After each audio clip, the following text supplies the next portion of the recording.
खबर शामिल करते हैं मंडी बहाउद्दीन से।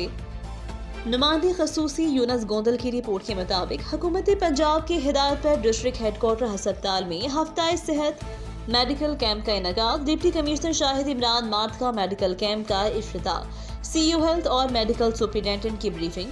डिप्टी कमिश्नर शाहिद इमरान मार्थ ने डीएचक्यू अस्पताल में लगाए गए मेडिकल कैंप का बाकायदा इफ्तिताह किया।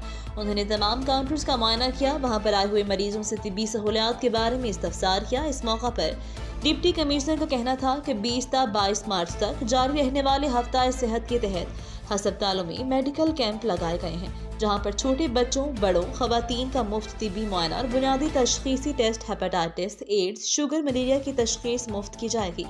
इसके अलावा मुफ्त हिफाजती टीकों का भी इंतजाम किया गया है। डिप्टी कमिश्नर ने अवाम उन्नास से अपील की कि वो आज ही अपना तिब्बी मुआयना करवाएं, अपनी सेहत के बारे में जानें। सीईओ हेल्थ डॉक्टर खालिद दाद नसवाना और एमएस डॉक्टर शोएब कियानी ने ब्रीफिंग देते हुए बताया कि महकमा सेहत की जानिब से टीएचक्यू अस्पताल, टीएचक्यू फालिया, मलिकवाल, देही मरकज़ सेहत पहाड़ियाँ वाली, चेलावाला, बोसार और बुनियादी मरकज़ सेहत भागोवाल में मेडिकल कैंप्स लगाए गए हैं। मज़ीद खबरों से बाखबर रहने और ताज़ा तरीन अखबार पढ़ने के लिए विजिट करें हमारी वेबसाइट rednews.pk।